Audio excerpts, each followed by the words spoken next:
দেশের বাইরে অনেক দ্রুত সময়ের মধ্যে আপনি কি স্থায়ীভাবে বসবাস করার কথা ভাবছেন? তাহলে স্টুডেন্ট ভিসার মাধ্যমে পরবর্তীতে আপনি সেটেল হয়ে যেতে পারছেন এমন একটি কান্ট্রি নিয়ে আমরা আসছি আপনাদের কাছে, নিউজিল্যান্ড। যেখানে আপনি পড়াশোনা কমপ্লিট করার পরবর্তীতে উইদিন 3 ইয়ার্স এর মধ্যে আপনার পিআর ফ্যাসিলিটিস অর্থাৎ পার্মানেন্ট রেসিডেন্ট হিসেবে থেকে যেতে পারবেন। এত সুবর্ণ সুযোগ অন্য কোনো কান্ট্রি আপনাকে এত সহজে দিবে না।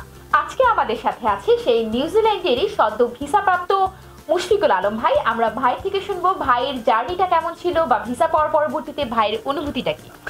Thank you. আলহামদুলিল্লাহ, ভিসা সাবমিশনের 10 দিনের মধ্যে আমি আমার নিউজিল্যান্ডের স্টুডেন্ট ভিসা হাতে পেয়েছি। তো এই স্টুডেন্ট ভিসা পাওয়ার ক্ষেত্রে সানজেন আমাকে প্রথম থেকেই গাইডলাইন করেছে এবং হেল্প করেছে। ইউনিভার্সিটি চয়েস, সাবজেক্ট চয়েস, তারপরে যে ডকুমেন্টেশন সব কিছুই আমার, তারপর ভিসার যে সাবমিশন করতে হবে সব কিছুর ডেট নেওয়া সব কিছুই আমাকে সানজেন হেল্প করেছে।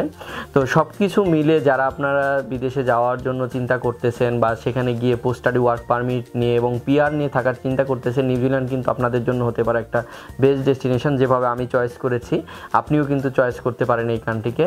তো আরও যদি এই বিষয়ে জানতে চান অবশ্যই ম্যাডামদের সাথে কন্ট্যাক্ট করবেন, ম্যাডামরা আপনাকে অনেক হেল্প করবে। সানজেন অনেক হেল্পফুল এবং আমাকে অনেক হেল্প করেছে। থ্যাংক ইউ সানজেন। ডিয়ার স্টুডেন্ট, আপনারা তো শুনলেনই আসলে কিভাবে আপনার A to Z প্রসেসিং হবে, কোন ইউনিভার্সিটি চুজ করবেন, আপনার এসওপি রাইটিং থেকে শুরু করে আপনার ডকুমেন্টেশন ম্যানেজ সব কিছুতে আমরা আপনাকে সর্বাত্মক সহায়তা করব।